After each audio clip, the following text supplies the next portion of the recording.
नमस्ते दोस्तों, स्वागत है आपका एक और डरावनी सच्ची घटना पर आधारित कहानी में। आज की कहानी सुनने से पहले एक काम जरूर कर लो, लाइट थोड़ी कम कर लो, हेडफोन लगा लो, क्योंकि आज जो आप सुनने वाले हो वो सिर्फ एक कहानी नहीं, बल्कि एक ऐसा अनुभव है जिसे सुनकर शायद आज रात आपको नींद ना आए। ये कहानी राजस्थान की है, कोटा से जयपुर जाने वाले एक ऐसे रास्ते की जहां रात होते ही सब कुछ बदल जाता है। ये घटना साल 2021 की है और हमारे सब्सक्राइबर रोहित ने हमें ये कहानी भेजी थी। रोहित का घर कोटा में है और उसके दोस्त विकास की शादी जयपुर में थी, जो आमेर के पास एक छोटे से गांव में थी।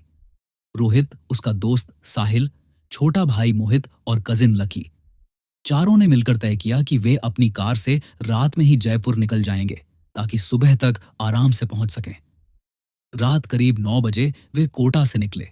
शुरुआत में सब कुछ सामान्य था, गाने चल रहे थे, हंसी मजाक हो रहा था, रास्ता भी ठीक था। लेकिन जैसे जैसे वे जयपुर की तरफ बढ़े, सड़क सुनसान होती गई, ट्रक कम हो गए, ढाबे बंद होने लगे और चारों तरफ अजीब सा सन्नाटा छा गया। करीब रात 12 बजे वे जयपुर के करीब पहुंच चुके थे और आमेर की तरफ जाने वाले रास्ते पर मुड़ गए। ये रास्ता थोड़ा पहाड़ी था और आसपास घना जंगल और पुराने किले जैसी दीवारें नजर आ रही थीं। साहिल गाड़ी चला रहा था, तभी उसने अचानक कहा, भाई, तुम्हें भी लग रहा है कि गाड़ी में कोई और भी है? सबने हंसकर बात टाल दी, लेकिन कुछ ही देर बाद गाड़ी के अंदर अचानक ठंड बढ़ गई। मोहित ने पीछे मुड़कर देखा, लेकिन वहां कोई नहीं था। फिर भी उसे ऐसा महसूस हो रहा था जैसे कोई उसके बिल्कुल पास बैठा हो। थोड़ी देर बाद गाड़ी का म्यूजिक अपने आप बंद हो गया और रेडियो चालू हो गया। उसमें से अजीब सी फुसफुसाहट आने लगी। रुको, वापस जाओ। आवाज साफ नहीं थी, लेकिन शब्द सुनाई दे रहे थे। साहिल ने घबराकर रेडियो बंद कर दिया। अब चारों थोड़ा डर चुके थे। तभी कुछ दूर आगे सड़क के बीच में एक औरत दिखाई दी। उसने लाल साड़ी पहन रखी थी, बाल खुले हुए थे और वह बिल्कुल स्थिर खड़ी थी। लकी बोला, भाई गाड़ी मत रोकना। लेकिन साहिल ने गाड़ी धीमी कर दी। जैसे ही वे उसके पास पहुंचे, उस औरत ने धीरे धीरे अपना सिर उठाया। उसका चेहरा देखकर सबकी सांसें अटक गईं। आंखों की जगह सिर्फ काले गड्ढे थे और चेहरा बिल्कुल सफेद, जैसे कोई जिंदा इंसान नहीं बल्कि कुछ और हो। अगले ही पल वह औरत अचानक गायब हो गई। गाड़ी के अंदर सन्नाटा छा गया। मोहित डर के मारे कांपने लगा। भाई जल्दी निकलो यहां से। साहिल ने गाड़ी तेज कर दी, लेकिन तभी पीछे से एक आवाज आई, इतनी जल्दी क्या है? सबने एक साथ पीछे देखा और इस बार वही औरत गाड़ी की पिछली सीट पर बैठी थी। मोहित जोर से चिल्लाया। साहिल ने तुरंत ब्रेक मारा, लेकिन जैसे ही गाड़ी रुकी, वह औरत फिर गायब हो गई। अब चारों पूरी तरह डर चुके थे। रोहित ने जेब से हनुमान जी का लॉकेट निकाला और कसकर पकड़ लिया। तभी गाड़ी के बाहर किसी के तेज दौड़ने की आवाज आने लगी, जैसे कोई उनके साथ साथ भाग रहा हो।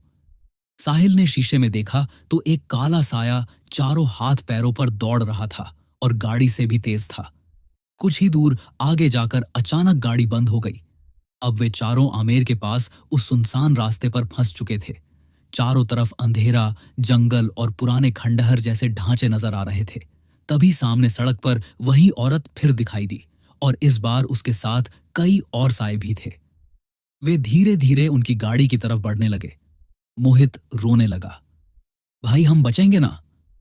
रोहित ने आंखें बंद करके हनुमान चालीसा पढ़ना शुरू कर दिया। जैसे जैसे वह पढ़ता गया, बाहर की आवाजें तेज होती गईं। जी गाड़ी हिलने लगी, जैसे कोई उसे जोर जोर से धक्का दे रहा हो। अचानक सब कुछ शांत हो गया। गाड़ी अपने आप स्टार्ट हो गई। साहिल ने बिना पीछे देखे पूरी स्पीड में गाड़ी दौड़ा दी। करीब 15 मिनट बाद वे आमेर की आबादी वाले इलाके में पहुंच चुके थे। वहां पहुंचते ही सब कुछ सामान्य हो गया। अगली सुबह जब उन्होंने गांव वालों को ये बात बताई, तो एक बुजुर्ग ने कहा, रात में उस रास्ते पर जो दिखता है वो इंसान नहीं होता। वो उन लोगों की आत्माएं हैं जो सालों पहले वहां मरे थे, और अगर किसी को वो पसंद कर लें तो उसे वापस नहीं जाने देते। ये सुनकर रोहित और उसके दोस्तों के रोंगटे खड़े हो गए। उन्होंने फिर कभी उस रास्ते से रात में जाने की हिम्मत नहीं की। तो दोस्तों, ये थी आमेर के रास्ते की डरावनी घटना।